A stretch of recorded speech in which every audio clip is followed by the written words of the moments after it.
इतिहास कई ऐसी कहानियों से भरी पड़ी है जिसमें सनक है, जिसमें डर है, जिसमें हैवानियत है, जिसमें इंसान के उस रूप की कहानी है जिसे सिर्फ खून पसंद हो, जिसे वहशीपन पसंद हो।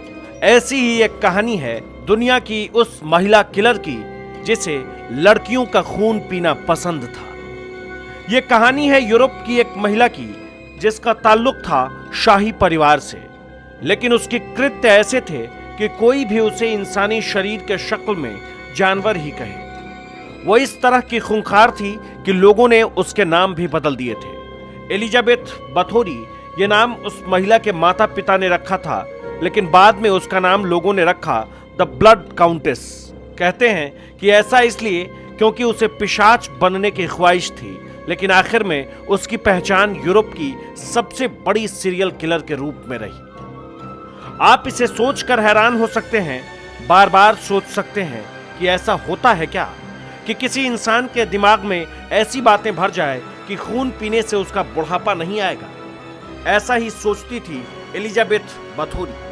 वो लड़कियों के खून को पीती थी, उससे स्नान भी करती थी। इसी चक्कर में उसने एक दो नहीं करीब 600 लड़कियों की हत्या कर दी और फिर उसी से या तो स्नान करती थी या फिर पी जाती थी। उसके दिमाग में किसी ने यह भ्रम पैदा कर दिया था कि ऐसा वो करती रहेगी तो ना उसे बुढ़ापा घेरेगी और एक दिन वो पिशाच भी बन जाएगी। एलिजाबेथ बथोरी कोई आम महिला नहीं है, बल्कि यह हंगरी के प्रसिद्ध राज परिवार से ताल्लुक रखती थी। वह हंगरियन राज परिवार के प्रमुख स्टीफन बथोरी की भतीजी थी। स्टीफन बथोरी शुरुआत में ट्रांसिल्वेनिया के राजकुमार थे जो 1575 में पोलैंड के राजा भी बने। जिस महिला के दिमाग में ये सारी बातें चल रही थी वो कोई मामूली महिला नहीं थी। अब बड़े लोगों की बातें भी बड़ी निराली होती हैं। ऐसी ही हैरान करने वाली बातें एलिजाबेथ बथोरी के दिमाग में भी चलती थी। ये बात किसी के दिमाग में आसानी से नहीं बैठेगी कि एलिजाबेथ को ऐसी करने की आदत लगी कैसे। दरअसल वो अपने बचपन की नर्स इलोना जू के साथ काले जादू का अभ्यास करती थी और यह अभ्यास ही उनके लिए भारी पड़ गया। एलिजाबेथ बथोरी को बच्चों की हड्डियों और खून की जरूरत पड़ती थी जो उनके निजी जीवन का हिस्सा बन गया। एक और कहानी जानिए। एलिजाबेथ अकेली ऐसी नहीं थी, उनके खानदान का पूरा इतिहास ही हैवानियत और अपमान से भरा पड़ा है। इतिहास बताता है कि खून पीने और खून से नहाने की आदत तो एलिजाबेथ बथोरी को बाद में आई।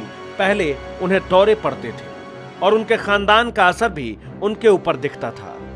दबी जुबान में उनके काफी करीबी लोग भी कहते थे कि उन्हें किसी महिला ने तंत्र शक्ति के वश में कर लिया था, जो बाद में पूरी तरह से बर्बाद भी कर दिया।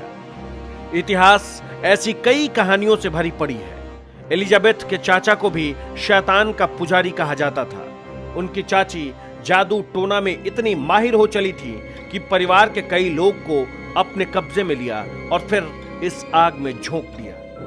असल में कुछ बातें किसी किसी के दिमाग पर बुरी तरह से असर डालती हैं, जो धीरे धीरे मानसिक रूप से उसे खोखला बनाने लगता है। एलिजाबेथ बथोरी मानसिक रूप से दिवालिया हो चुकी थी।